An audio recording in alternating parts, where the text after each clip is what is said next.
Well, hey everyone. Jeremy J coming back at you from a different location. I'm in a wellness room at work right now. I thought this might be an interesting change of scenery and dark and light lighting on my face. Opportunity for video. I wanted to do this video to further talk about when you feel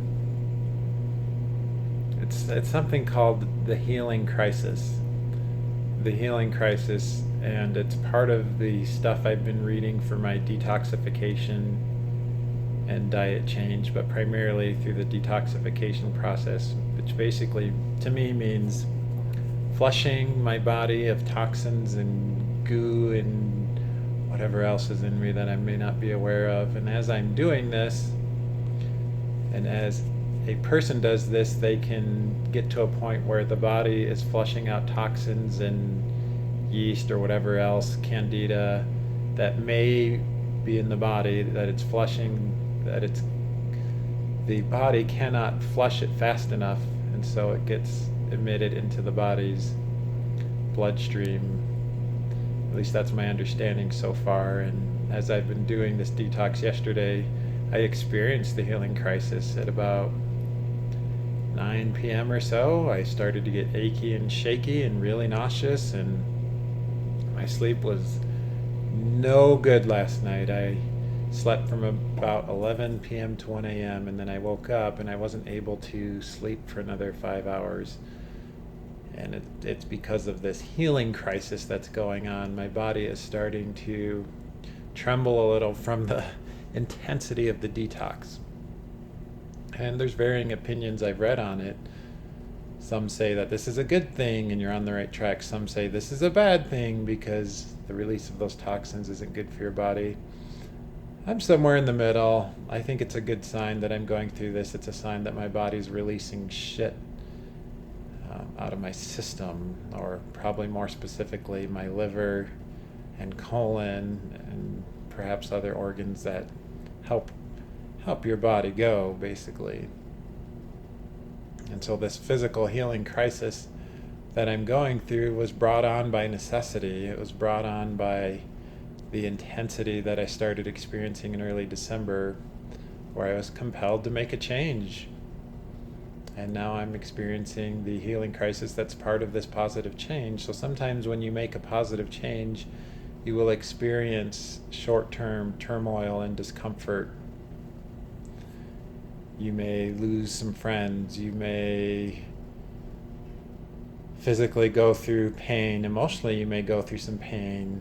You may adopt a new philosophy of life and go through the pain of looking at reality differently. I know that certainly happened to me when I looked at new ways of reality beyond just the Mormon Church. And I'm somewhere in the middle now. I think there's good in other philosophies and there's good in the Mormon Church, but both are valuable to me. But there was a crisis, or a healing crisis I went through with that, and there was a healing crisis that I went through when I had that initial disconnect with the twin flame, and I had to emotionally become the strongest I'd ever been. And there was a short term, if you want to call 7 months short term, a short term healing crisis that took place as I made that change, and then I became stronger once the healing crisis was over. I believe when this physical healing crisis ends from my detox and diet change, that I will be stronger than I've ever been. And that's as I am on the year to age 40. I will be in the best health I've ever been in my whole life. That's really interesting to me. So this healing crisis, I think, is a big part of our journeys, and we may experience that healing crisis in different ways, emotionally, physically, spiritually, even intellectually, as we make positive changes in our life, as we become better versions of ourselves. There will be short-term disruption. So if you're feeling short-term disruption, pain, illness, but you've been making positive changes, there's a chance that this could be a healing crisis. And there's more information online. I'm not this master of the healing crisis, that's for sure. I just have learned recently of the concept and thought it would be a good thing to share with all of you as it applies to our situations and journeys and ascension in our lives. Ascension essentially being becoming the next best version of yourself and experiencing things that compel you to do that. And it's interesting to me, at least for me, that I had to be compelled to emotionally become stronger. I've had to be compelled to be physically more healthy and stronger. Both have come through being compelled rather than me just proactively doing it. And I think there's something to that with us humans. When we are compelled to do something, we often make the change, versus if everything's going fine, then there's not as much incentive to make a change. So this is Jeremy J coming at you with today's video, the healing crisis. What are some of your thoughts on the healing crisis? Have you ever experienced one? See you later.